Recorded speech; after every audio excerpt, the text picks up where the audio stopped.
I took the original tank down to a custom Harley place actually and asked them if they could do the relining because I was a little leery of my own talents at doing that, and this is the result. It looks like they only charged me $150, but I mean, why charge me? Why accept the job at all if you're not going to do a good job? Oh, they must have had a very little liner on the shelf, and they weren't willing to go out and buy any more of the liner to do a decent job. Consequently, only the bottom half of the tank was lined. I'm always on the lookout for other tanks, and I saw this one on eBay, so I bought it.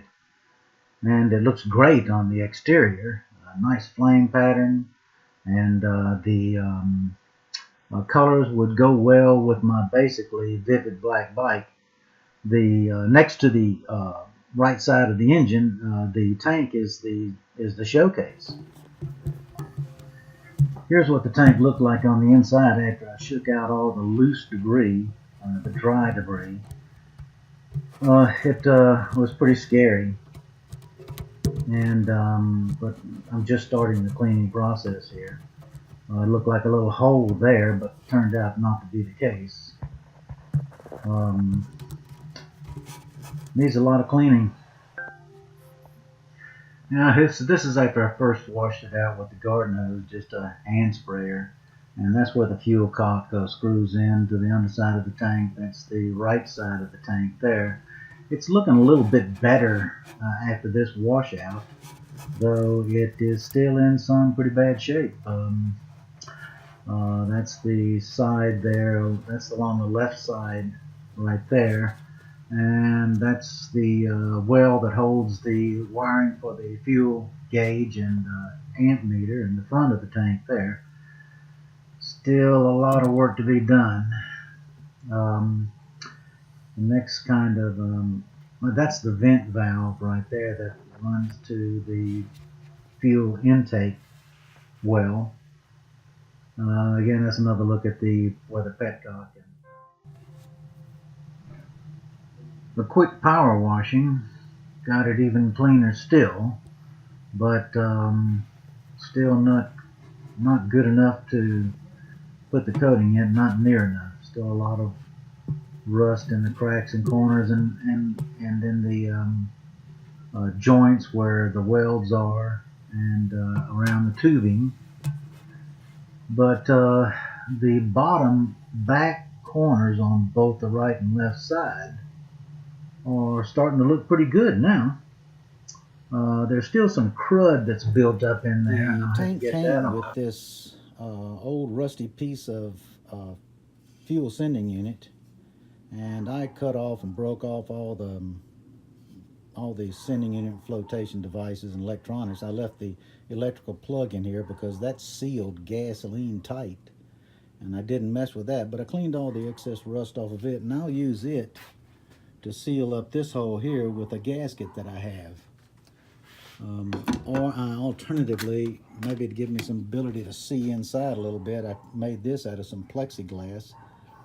I have the old original cap here, and I'm just going to use that, maybe with some wrapped in some cellophane to seal off the opening here.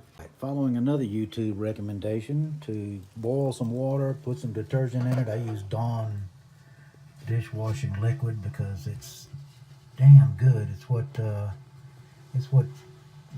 bird rescue people use to clean old birds. Put some nuts and bolts in there. That got a lot more out. I got a lot of bare metal. I still got some of that material that must be rust that's still clinging to it, but it was all back in there and clinging to the tank elsewhere, and it must be built up on the liner. A lot of the liner came out. Okay, 24 hours with some apple cider vinegar, and I just sloshed it around, left it sitting. I mostly sloshed it around. It really did a good job of getting all the small rust off. Used about 3 gallons of vinegar and let it sit for 24 hours. I just drained it out, and after I drained it out, I washed it out with a hose. But then to try to eliminate or try to prevent as much flash rust as possible, I poured a quart of denatured alcohol in there, and then sloshed that around and drained that out, and then poured some, and then dried it out with a towel. Even after all of the cleaning, there are some places in the tank where there is something that is more like a mud cake than a rust. Maybe it's dirt mixed with rust, but it has a certain amount of thickness, and there it is, right there. It's down there where most of the debris in the tank when I got it had sat for a long time, and it was just hard to get off. I couldn't get it out. Ultimately, I had to get down in there with my hand and a putty knife and just scrape it loose, at least break it up enough where the next washing could get underneath it and get between it and get it out. Oh, there's another nut and bolt in there. Jeez, I gotta get that out. These crossover tubes, I forgot all about them. Those right down there. I forgot all about them. I assumed that they were clean, but it turns out after I cleaned the tank the last video, I checked them and they were in fact plugged up. Plugged up with rust and dirt and stuff, so I cleared them out. I took the tank, I took some muriatic acid, which is about 31% hydrochloric acid in water, and at least it says it on the tank, on the bottle. And I just took a syringe and I poured hydrochloric acid down in there to let that soak, and then took a vacuum cleaner and vacuumed it out, and repeated that process. So I went down to the Ace Hardware store, and in the household items, I bought some silicone straws, drinking straws, that came with this little cleaner. It's a tiny little thing, and I used it to get up in those crossover tubes and kind of brush out the inside. I got some acetone in there later on and brushed it out after I treated it with the acid until I got them free and flowing freely, and then got them clean. But then I put some baking soda down in there because I didn't want to wet the tank, and to treat the acid that was left behind, to kill the acid that was left behind. There's a shot of it.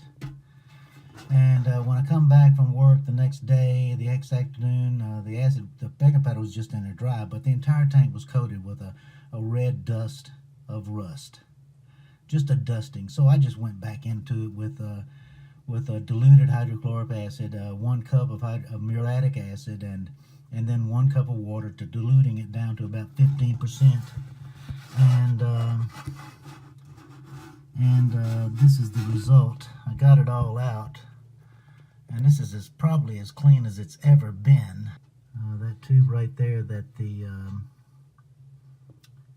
the fuel gauge and amp meter wires run through is pretty good. Everything's pretty good. I kind of like the way it turned out. I had to rinse it out with water, and then to get the baking soda out, and then I put some hydrochloric acid in there, diluted about 15%, muriatic acid diluted to about 15% hydrochloric.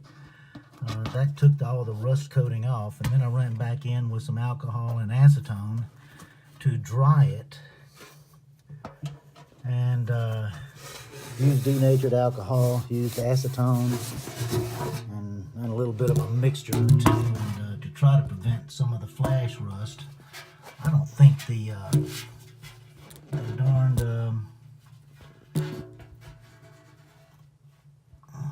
that's as clean as it's ever been. I think maybe it might have been cleaner before. I see some flash rust on it and in places. Damn. I might have to go back in with another dilute mixture. Boy, I tell you what, you use some water in there. That might be good enough though for the red coat. Boy, it just seems like before this all happened, I had a lot cleaner tank than I do now. Damn it. Whatever that crud is down there in that seam, I can't get it to come out with can't get it to come off. I think, however, that the red coat will seal to the metal around it. All right, I've got it about as clean and rust free as I can possibly hope to achieve, I think. You know, there's a little bit, I even, you know, I poured some muriatic acid, or about a 15% hydrochloric acid solution. About a 15% hydrochloric acid solution into it, and then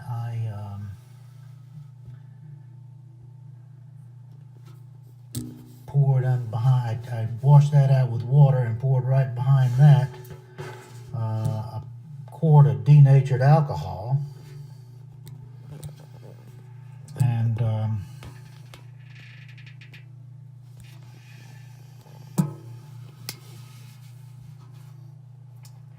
those stains there,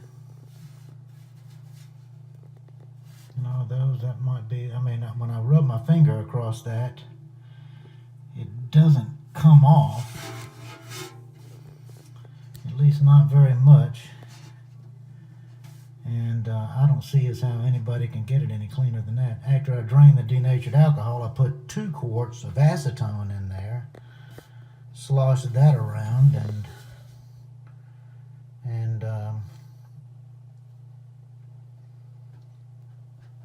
then drained that, and this is the state that it was left in. It dried very quickly after the acetone.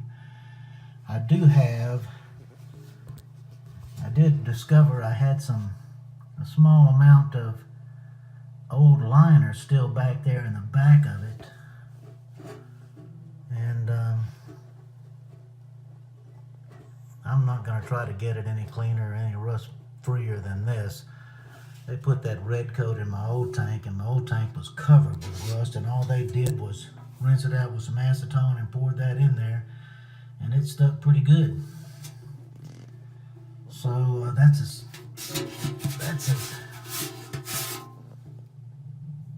rust free as I can get it. I might try to get down in there with a dry rag and wipe it out as much as I can before I go in with the red coat. But by God, the red coat's going in next. I'm tired of cleaning it. This is as clean as I think I can get it.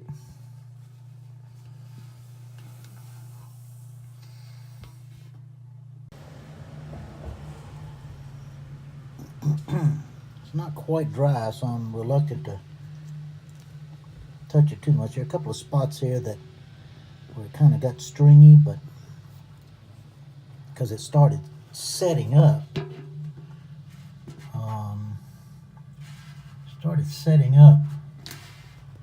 almost immediately when I poured it in, and so you had to get it sloshed around in there and around the upper side just as quick as you can. It looks pretty good. They said the 2 biggest issues that people have with the stuff is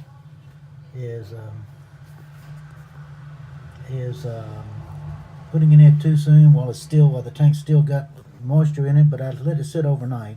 And the other problem is letting it puddle, because it will skin over and keep what's underneath the skin liquid, and that'll cause a problem when you put gas in it. It can burst, and then the liquid material stream up into the fuel and go into the fuel system.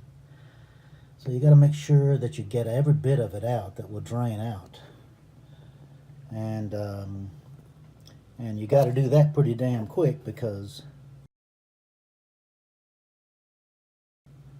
it, like I said, it starts setting up within inside of a half an hour after you pour it in. Another thing too is I was always afraid that the curing process would make it hot, but in fact the curing process in reality made it cool.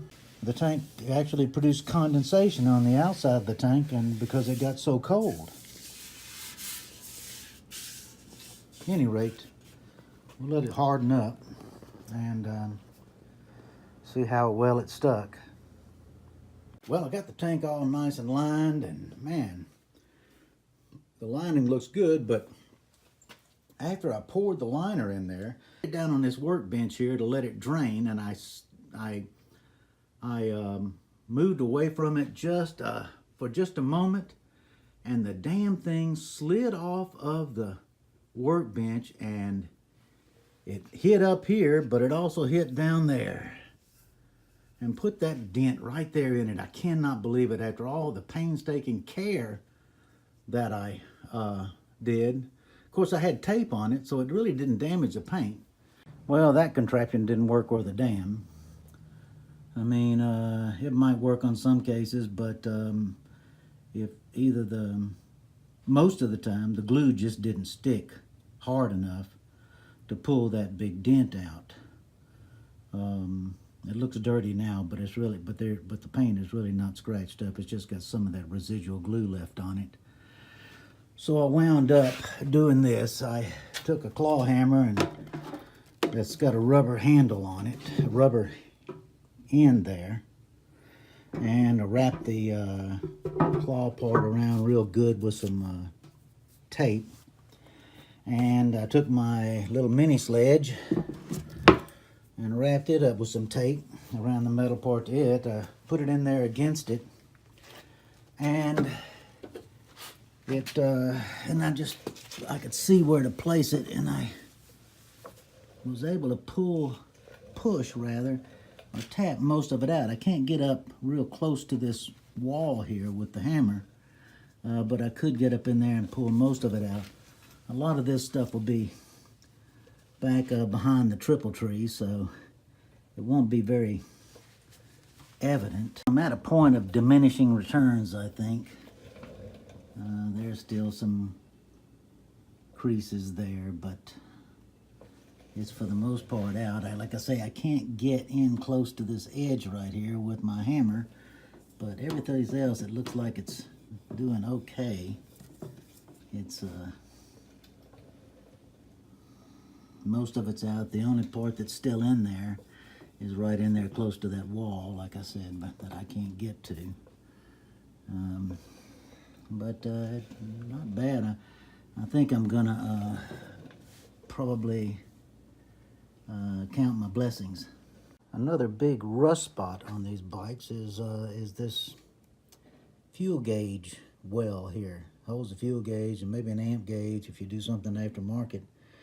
My other tank had a lot of rust in here, and because it's not watertight, and a lot of water gets down in there. It drains all the way through that pipe to the other side, which is good because it doesn't fill up with water, but still it holds a lot of water long enough for rust to take place. I hit it with some phosphoric acid, which is supposed to make the rust paintable, kill the rust, turn it to iron phosphate instead of iron oxide, and in doing so stops the rust. And the next thing I'm going to do is put some of that Flex Seal rubber paint in there. Put some of it down in the tube. I've got this straw cleaner, little bottle brush for cleaning straws. I'm going to run down through there to make sure it stays unclogged, and that ought to keep that one rust free for a lot of years to come. Okay, there it is. That'll kind of shrink up as it dries. Well, there it is in place. I just set the seat on top, not finished with it. I have a few things I have left to do. I think I'm going to have to name it the Black Widow now.